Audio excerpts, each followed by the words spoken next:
Good morning, I am Ben Kitilia, the KTN News Center. Many thanks for joining us on the broadcast. This is Sunday edition, this 9th day of July 2017. It is barely a month to Kenya's biggest general election yet. And for the last few hours, Kenyans have been mourning the death of a general, that is sudden death at that, of the Interior Cabinet Secretary Joseph Nkaissery. Major General retired Joseph Nkaissery was in charge of the Interior. Of course, a month or barely a month to the country's biggest election. Yet a lot of questions, a lot has been reported. And of course, investigations are continuing. Investigators trying to trace his last moments to just find out what killed the Interior Cabinet Secretary. We shall be just getting reactions from my panel on that this morning. We shall also be talking about a lot of other things in terms of election preparedness. We shall be talking about the IEBC's obstacles or preparedness for the polls. That ballot printing tender that was given to Al Ghurair cancelled by the courts. Just what does that mean for the country's preparedness for the election? We shall also be taking a look on realpolitik at the campaign trail, what has been happening in the last 1 week for both sides of the political divide. We did have the National Super Alliance campaigning in some parts of the country, including Kericho, which is considered to be a Jubilee stronghold. Which, Jubilee, on the other side, went back to Bomet. We shall be taking a look at what was said on the campaign trail and who is on what level in this day, 29 days to August 8th. We shall also be taking a quick glance at the presidential debates. The first one has been postponed. A few issues did emerge from that. The two leading candidates, President Uhuru Kenyatta and the NASA presidential candidate, Raila Odinga, did pull out prior to that announcement to postpone the first debate. We shall also take a quick glance at a Nairobi gubernatorial debate that was held, hosted by KTN News this past Monday. We have a series of them. Next is the county of Kisumu. We have Machakos lined up as well. Shall be taking a look at what did happen. Many thanks for joining us. My guests are already here in the KTN News Center. I have with me Jubilee strategist Mutinda Kavemba, as always, here on the show to give us his perspectives. I have with me Professor Oeri Tumbo. I like to call him the most politically astute biochemist in town. And we have a new guest here on the show, and that is Professor Isaiah Kindiki, the NASA presidential candidate coordinator and campaign coordinator rather, and also we have Dismas Mukua, political risk analyst here on the show. We shall be taking a look at all these issues in the next 2 hours or so, so be sure to join us here on Sunday edition. Let's start with a look at the biggest political stories in the local newspaper dailies.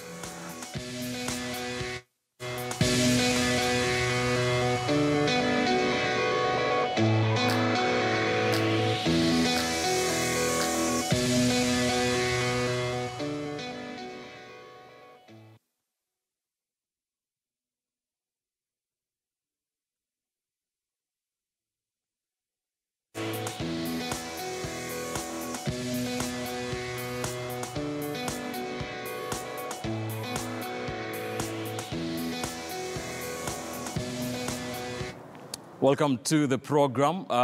Let's start with taking a look at some of the big stories. And of course, the biggest story is the sudden death of the Interior CS, Joseph Nkaissery, who passed on Friday evening. It is said he complained of chest pains before collapsing at home. Obviously, yesterday during coverage reporting of Nkaissery's death throughout the day, there did emerge to be two conflicting reports of what happened. We shall take a look at that. But those are the splashes. That is the big chunk of the newspaper dailies this Sunday morning on the Sunday Standard. Death of a general. So what killed Nkaissery? That is the big question. Transition to sudden death of fitness buff. It has been important to note that he was a very fit person, a very fit, conscious person.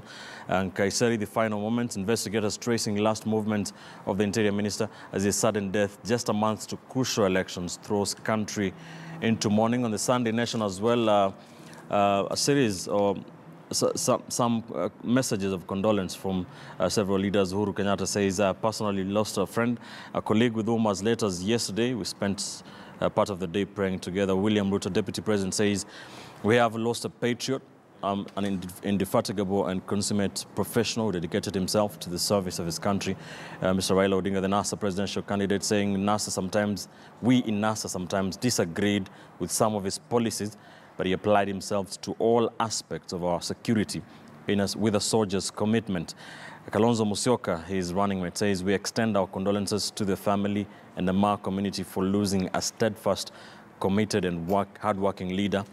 Retired President Daniel Arap Moi says, a cruel hand of death has robbed the country, one of her most illustrious sons. Some of messages of condolence coming from various leaders. Dismas, if I can get your thoughts on this. Of course, this has been the biggest story the last few hours. What are your thoughts? Well, number one, I think General Nkaissery is a rare breed of public servants. And when he got appointed in a society which is deeply political, he opted to remain loyal to the state. So it doesn't matter whether initially we went to the cabinet because of Mr. Raila Odinga, and he had now been appointed by President Kenyatta to the cabinet. So he was really a rare breed of public servant. And one hopes that most of our public servants would actually emulate from that they remain loyal to the state, not to individuals or personalities. That's very key. And the second observation upon his death is the poor communications from the government side, because there was mixed communication with the head of the public service giving one position and the Kraide giving another position. And that has created room for alternative news and fake news, or rather people giving alternative facts and fake news. And probably it's important in future that when you've got such a prominent personality dying, the government is very structured in its communication. Because, you know, when the head of the public service says that he went to Karen Hospital for a normal medical checkup, right, and then later on we are told that he actually collapsed at his house, and on arrival at Karen Hospital, the only thing the medical doctors did was to confirm that he's dead, you begin to wonder whether there's something which is being hidden somewhere. And, you know, for people on the social media, that is a good recipe for, you know, for creating rumors to fill that vacuum. And I had the unique opportunity. Why such breakdown, though? Why such conflicting reports? What does that point to? Well, this has been a jubilee situation from the time President Kenyatta took office. He went to office with so many people who do not have experience in the public service and in structured communications. So the impression has been created that there are 4 teams competing to send out news. So it really matters on who is the first person to send it out. And maybe this one would remind our audience of Mr. Lee Njiru and Mr. Isaac Kabira, that when they were in charge of the presidential communications, everything was very structured, everything was very solid, that anything which came from State House had the power of law. Like, for instance, if you read a statement by Lee Njiru saying President Moi has done something, that's something you can take to the bank, or even coming from Isaac Kabira. But lately, when you get communication from State House, you have to look for Manoi Sipisu to confirm whether, in fact, that's the position. And maybe I think Jubilee has got a responsibility, and the State House has got a responsibility, rather, to question that and make sure that it comes into order. All right. But I had a unique opportunity, Ben, of interacting with General Nkaissery. I had the privilege of having coffee with him a few days before he got nominated. And even when he became a CS, he did not start flaunting his power. You know, when you're the CS in charge of interior, you're supposed to have a fleet of, bodyguards, a fleet of cars. Right. But he did not display that power. Because more often than not, if you go to a public place with most cabinet secretaries, they'll come around with so many bodyguards, even including MPs. They run around with so many bodyguards using government resources in a manner which is not acceptable. But for him, he did not start displaying his power. Yeah, I saw him walking from his Arambe House office many times to the Parliament buildings. Prof, what is your take on this? Thank you so much, Ben. First, I want to take this moment to also send my condolences to the family and fellow Kenyans for the loss of our cabinet secretary. It's a huge loss to the country, Kenya. And at the same moment, I also want to send condolences to those who have died in security-related incidences in Lamu. We have lost quite a number of Kenyans, although they seem to be treated as a lesser death than what we are tackling now. Right. But I would say, as my colleague is saying, that there are so many sources of conflicting sources of information about the death of the CS. There is an advantage into that, because it's also sometimes when we are too formal and with one channel, we tend to hide some truth. So there's some truth that may leak out of this. I see a parallel with what happened with the late Dr. John Ouko. When he passed on, we were told that the minister was missing officially. And what happened was a dispatch of such teams to a particular village.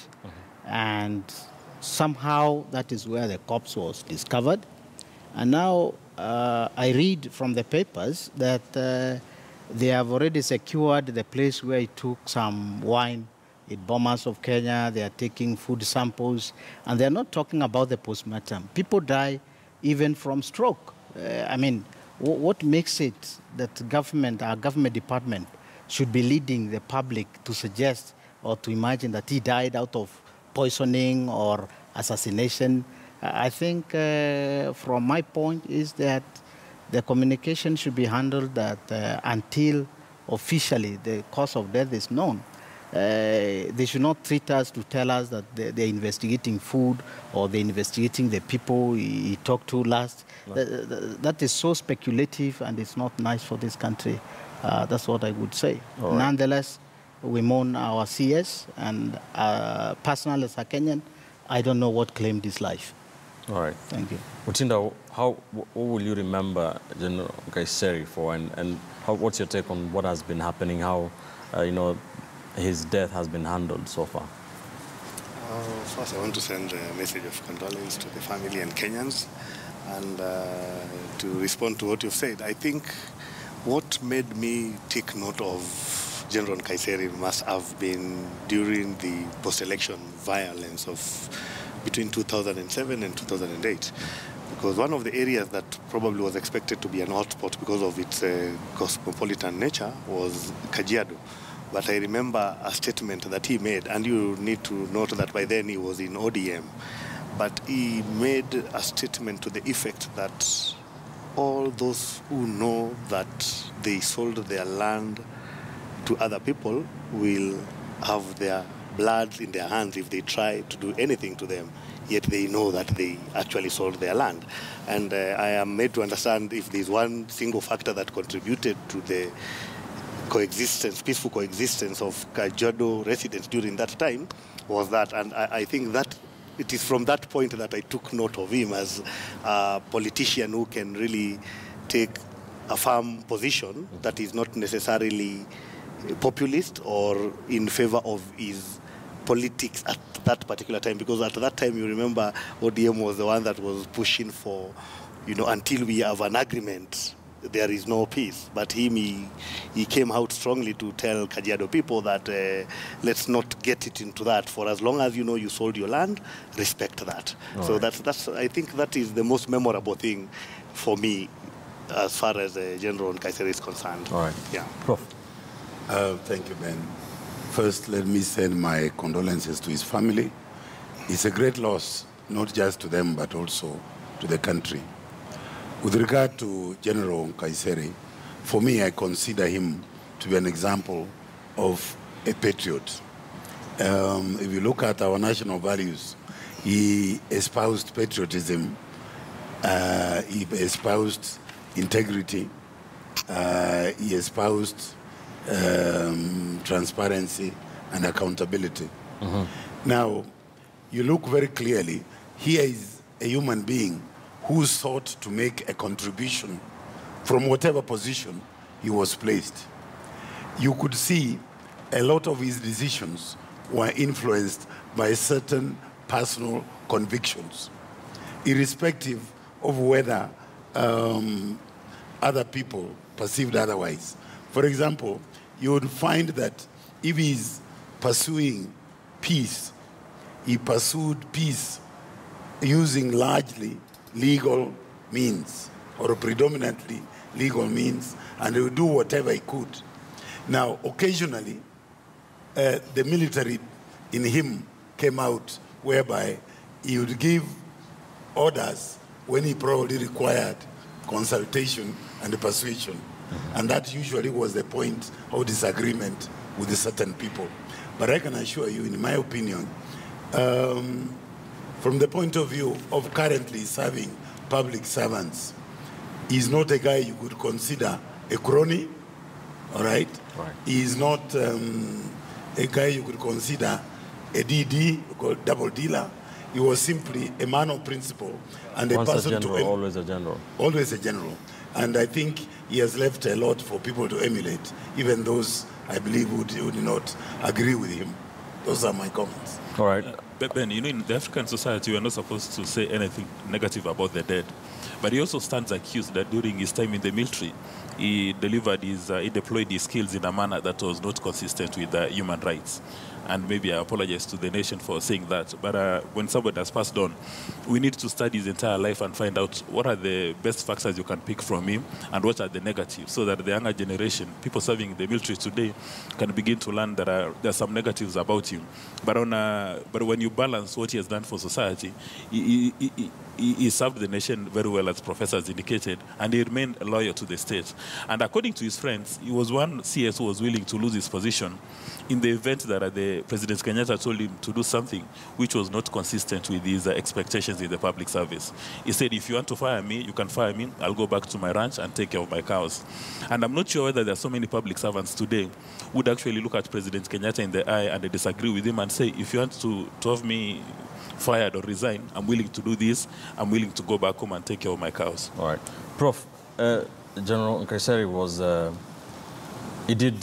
he was known to perform his duties in a very strong-handed, if you may, manner. And of course, you in NASA did have altercations with him. What would you remember him most for? I would say the general was a very dependent person. And that's why he was a very staunch member of the ODM. But when he felt it was time to serve this nation in a different capacity as a CS, he didn't have apologies to make. He just moved on, and he served as a CS. So he's a person who had largely a very strong character and independence of thought, and that's something personally I emulate, that it doesn't matter, so long as it's a positive contribution to the society. It doesn't matter where you are studying. You could be alone or in that other wing or the left-hand wing, so long as it's a positive contribution. And let's not forget, he came to office when the security of this country was tattered.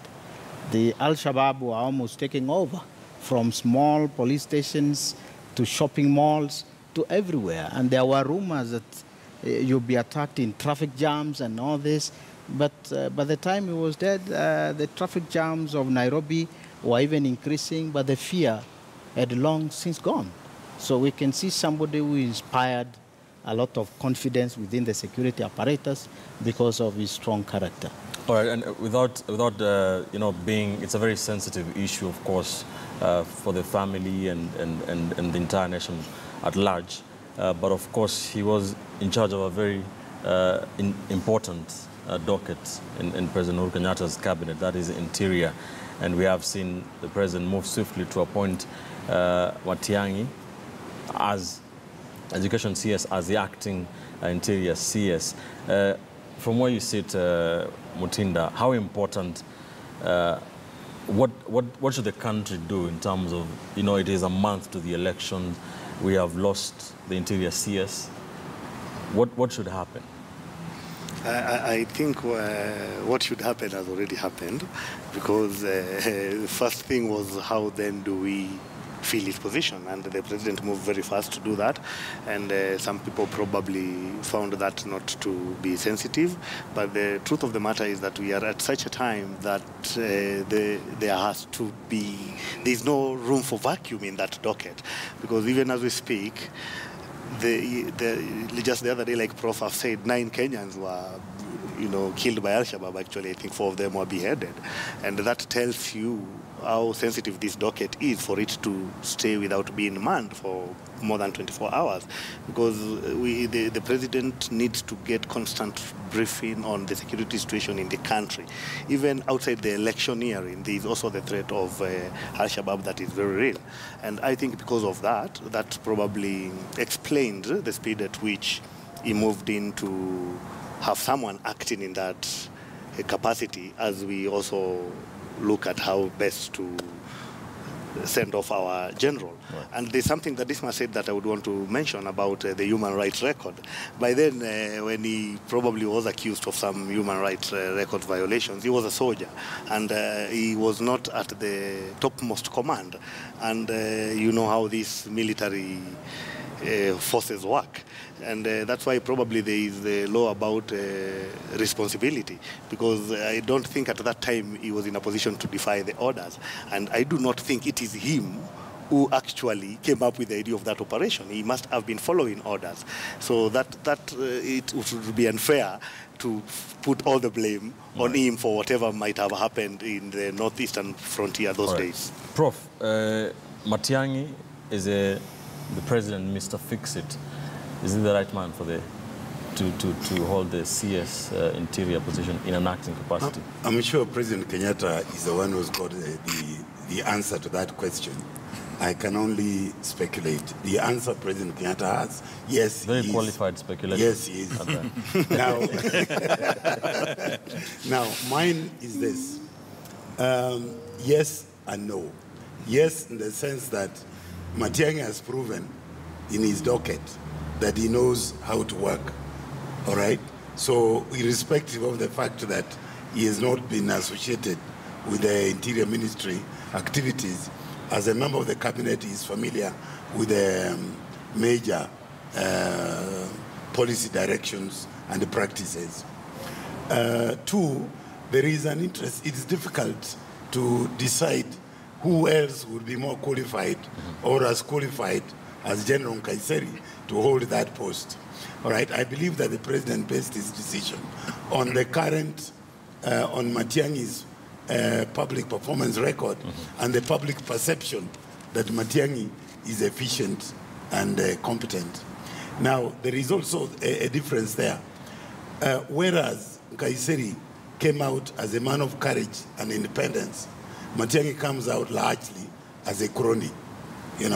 He's mtu wa mkono for the head of state. So from the point of view of approaching that particular docket, there is a distinct difference. Right. We can only wish him well that while he's holding it in this very sensitive time when major activities and decisions must be made, we can only wish Matiang'i well and hope that this time he doesn't make unilateral decisions from his own desk that affect so many people. Then you have so many people shouting. Right. It's extremely delicate, and greater consultation and a greater belief that 2 heads are better than 1 is important. Prof, what do you think about Matiang'i acting CS? Ben, in 2013, His Excellency the President, while naming his cabinet, he did say that there will be only 2 politicians as per the Constitution of the Republic. That is he himself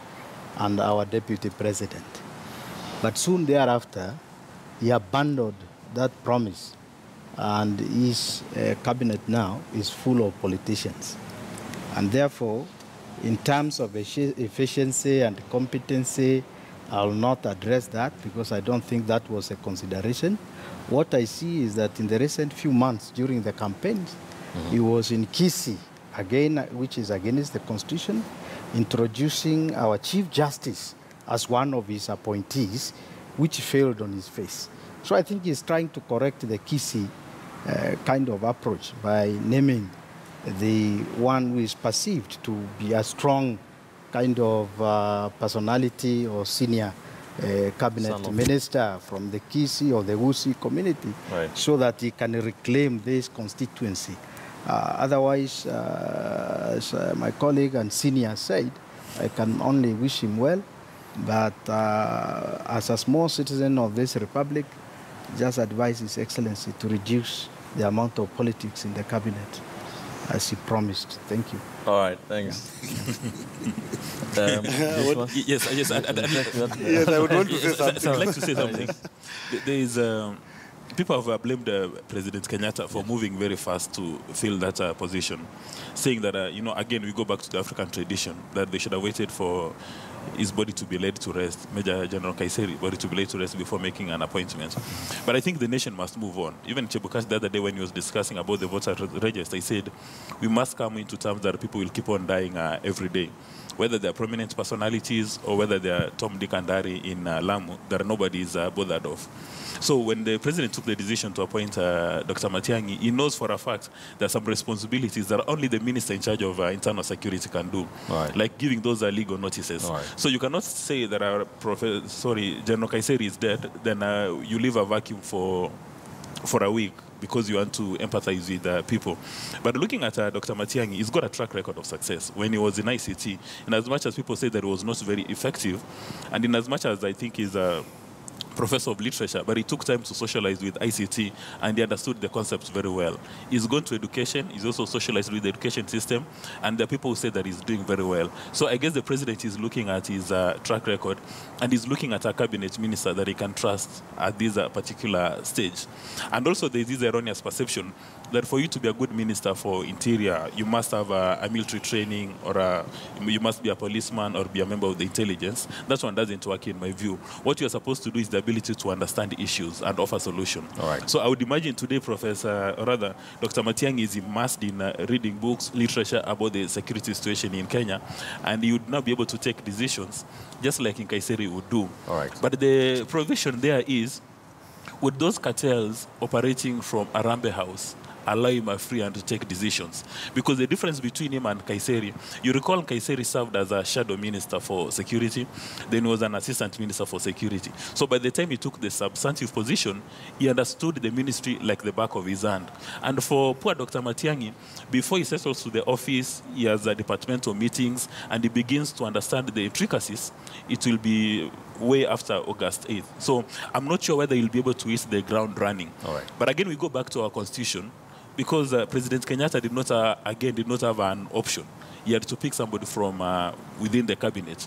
Maybe, unless he wanted maybe to recall the National Assembly to come and look at the name, and it would have taken us 4 weeks to have a substantive minister. So I think President Kenyatta was caught in a dead corner. All right. That's why we leave it for the. I would want to say something about about the cabinet and appointing politicians. First, it's important for us to be clear that the Constitution does not disallow politicians being appointed. It is just that the setup of government under the new constitution encourages for people who are authorities in their respective areas to be appointed. And I do not know where people got this notion that politicians are not professionals. As we speak, we have Mukisa Kitui doing an international job as that. Who said he will not have politicians. That's what I'm saying, but he said against the constitution. That's just what I'm responding to. There is nothing in the constitution that denies him. It was a personal. All right. You know, that was personal, that we are not going to have politicians here. Yeah, but having had politicians there, they did not break any law, and that's why nobody has gone to court. All right. I just wanted to make that. Ben, allow me to buttress that point because it's very important. Yes. What Professor Kindiki, in my understanding, what he wanted to communicate is that President Kenyatta has gone against his own promise that he's not going to allow public servants to engage in politics.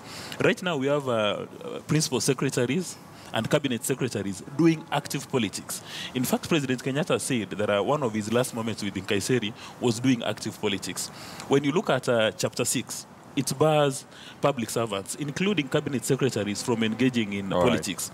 But the MPs, in their wisdom or lack of this... Both sides. Thank you. Let's take a quick commercial break here on Sunday edition. We were taking a look at what's making the splashes in the newspapers. Of course, the biggest story, Kenyans mourning the death of Major General retired Joseph Ole Nkaissery.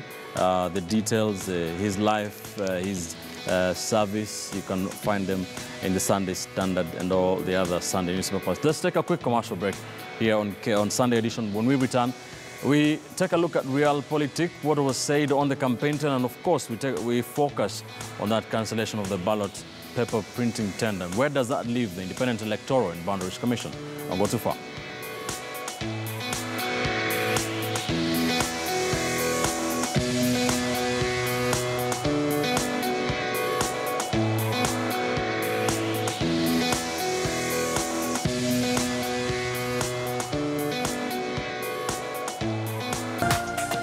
This is KTN News.